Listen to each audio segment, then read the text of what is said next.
My dad was the son of a sharecropper. They would raise a crop, and as part of the rent, part of that crop would go to the owner of the land. It was basically just a way to scrape by, and it was a hard living. I remember seeing pictures of my grandfather. He was skinny as a pencil. You could see the wear on his face, and he was just in his 20s. It was hard on him. It was very manual labor. I mean, from sun up to sundown, and then afterwards a lot of times. You didn't get to go to the grocery store and buy what you wanted. You know, they thought it was a big treat to go to the grocery store and get a penny candy, you know, once a month or something. So my dad's childhood, I remember him telling us the house that they lived in was owned by the landowner, and it was just a shack. You know, they had to heat it with firewood in a fireplace or a wood stove, and when he was younger, he would play with the chickens through the cracks in the floor. In the mornings, a lot of times they would wake up with frost on their blankets that they were sleeping in. So, but you know, even during that rough time, when he would tell those stories, he would smile. He would smile. He loved it. So no matter how hard the times are, you can still make some good memories. So he bought some property in 1950, which is the place that I live now. I mean, I've got the old house, which I'm very proud of.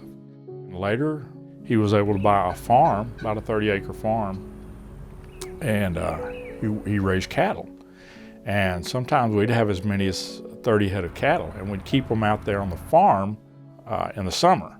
And every fall, about November, sometimes into December, when the ground would freeze good, we'd go over there with a truck, and we'd make 2 or 3 trips, bring the cattle back over to here, feed them over the winter. And one of my jobs was during that winter is I had to go out there and I had to give them the ground feed that we gave them, and hay, whatever, you know, it required for the number of cows we had. And we'd put up hay during the summer, put it in the barn, and we would feed them hay every day. I had to go out there and break the ice on the pond because that was our water. I remember sometimes it getting so thick you could drive a tractor across it. It was hard work. I didn't always like it, but I knew it was my chore. That was what I had to do every day. That's what it was expecting me. We were needed to do that. That was important. Not always fun, but necessary. We would garden every summer, and he would take his little case tractor out there, and he would break up the ground every year, and we would go out there and pull weeds up, and he would plant potatoes and tomatoes and beans and all kinds of stuff like that. And we would, strawberries, I remember the strawberries very vividly, because that was mine and my brother's job to go out and weed the strawberries. I hated strawberries then. That was a lot of work, but you know, I didn't really enjoy it as much, but looking back on it, it was a good time. You know, I got to spend time with my dad.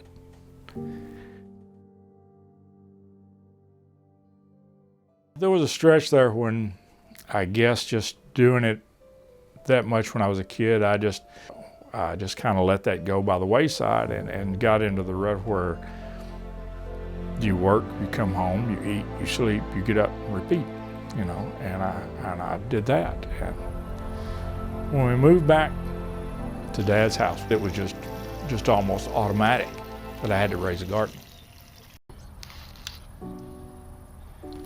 My children used to get off at the bus stop from school every day over here, and they would go out and they would work with their Daddy Jay in the garden. And I think that was important to them. I think that was very important to me. It's something that I didn't get interaction with my children as much, but my dad did, and he got to pass that down to them. You know, my grandkids come over now, and I want to do that for them. You know, I want to show them how to plant a seed, how to feed the chickens, you know, how to gather eggs. And that's what we do. When they're over here, we go out and we feed the cows. We feed the chickens. We gather the eggs. One thing I enjoy, the things that my dad taught me, and I get to pass the things down that he showed me. And I want them to experience this same thing. And I want them to be able to look back later and said, yeah, I used to do that with my granddad. I used to plant tomatoes, and we picked tomatoes, and we gathered eggs, and he raised beef cattle. It's kind of like a circle, because my dad did the most things that I do. We had chickens, we had a garden, we have cows, and that's why I've got those things. We had bees, we raised pigs, and I knew he had cattle here, and I wanted cattle here. He raised a garden, I raised it in the exact same spot he had it, because that's where he had it, and that's where I'm going to continue to have it.